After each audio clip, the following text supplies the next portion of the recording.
স্বাগত জানাচ্ছি আরটিভির রাতের সংবাদে। আপনাদের সঙ্গে আছি আমি ফাহমিদা সানা।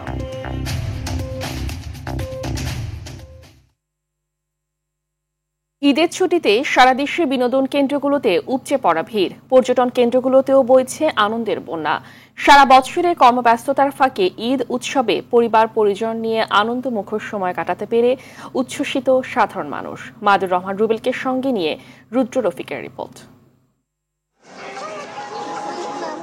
ঈদে টানা 9 দিনের সরকারি ছুটিতে ভ্রমণ পিপাসু পর্যটকরা ছুটে যাচ্ছেন বিভিন্ন পর্যটন স্পটে। রাজধানীর সন্নিকটে নরসিংদীর ড্রিম হলিডে পার্কে সকাল থেকে দর্শনার্থীদের উপচে পড়া ভিড়। ঈদের এমন বিনোদনের মধ্য দিয়ে সারা বছরের ক্লান্তিকে বিদায় জানাতে চান তারা। 40 থেকে 50 জন একসঙ্গে আসছি, সহ পরিবারের সাথে আনন্দে ঈদ উদযাপন হচ্ছে আমাদের। ঘুরবো, আনন্দ করব, ঈদের সেকেন্ড দিন খুব এনজয় করব। নতুন অনেকগুলো রাইড আমরা স্থাপন করেছি। এইবার ঈদে যারা এসেছেন তারা নিশ্চয়ই, আমার মনে হয় না যে আমাদেরকে এখন দেশেরত্ব ব্যয় করে বিদেশ যেতে হবে। আমরা আন্তর্জাতিক মানসম্পন্ন একটি পার্ক করতে সক্ষম হয়েছি।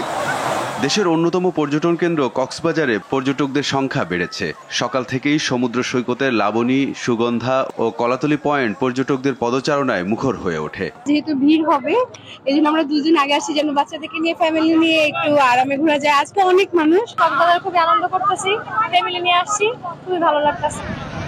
সূর্যোদয় সূর্যাস্তের বেলাভূমি সাগরকন্যা পটুয়াখালীর কুয়াকাটায় ঈদের দিন থেকে ভিড় জমিয়েছেন পর্যটক ও দর্শনার্থীরা।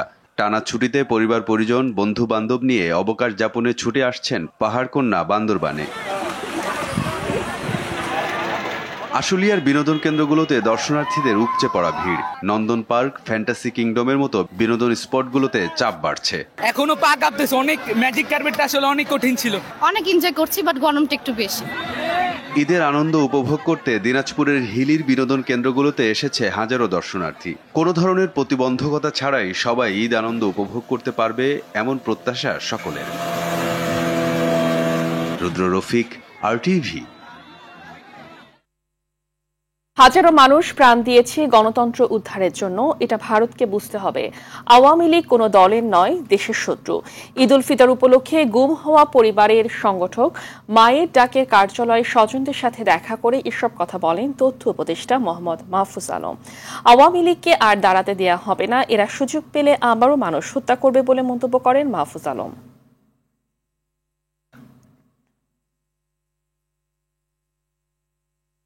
রাজনৈতিক দলগুলোর ঐক্যমতের ভিত্তিতে সংস্কারগুলোকে সামনে রেখে নির্বাচন হতে পারে বলে মন্তব্য করেছেন বিএনপি মহাসচিব মির্জা ফখরুল ইসলাম আলমগীর। ঠাকুরগাঁও নিজ বাসভবনে নেতাকর্মীদের সাথে ঈদ শুভেচ্ছা বিনিময়ে তিনি মন্তব্য করেন। বলেন, অন্তর্বর্তী সরকার যে সংস্কার করে যেতে পারবে না সেগুলো নির্বাচিত সরকার করবে। চট্টগ্রামে দলের স্থায়ী কমিটির সদস্য আমির খসরু মাহমুদ চৌধুরী বলেছেন, একটি ফ্যাসিস্ট শক্তি ছিল, আবার আরেকটা শক্তি দেখা যাচ্ছে, তারা অন্যভাবে ক্ষমতায় থাকার জন্য নতুন নতুন পন্থা বের করছে।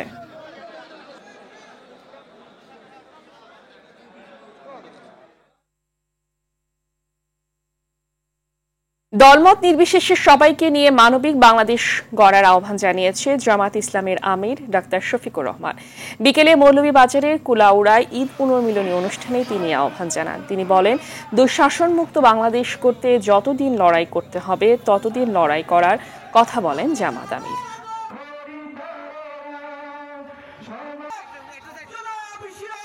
মিয়ানমারের শক্তিশালী ভূমিকম্পে নিহতের সংখ্যা 2700 ছাড়িয়েছে। এখন পর্যন্ত আহতের সংখ্যা 4500। নিখোঁজ রয়েছে শতাধিক মানুষ। এদিকে ভূমিকম্পে নিহতের স্মরণে সপ্তাহব্যাপী শোক ঘোষণা করেছে মিয়ানমার সরকার। গেল শুক্রবার স্মরণকালের সবচেয়ে ভয়াবহ ভূমিকম্পের কবলে পড়ে মিয়ানমার। এজন্য জরুরি ভিত্তিতে 80 লাখ মার্কিন ডলারের সহায়তা চেয়ে আবেদন জানিয়েছে জাতিসংঘ। দুর্যোগ মোকাবেলায় মিয়ানমারের উদ্ধারকর্মী পাঠিয়েছে চীন।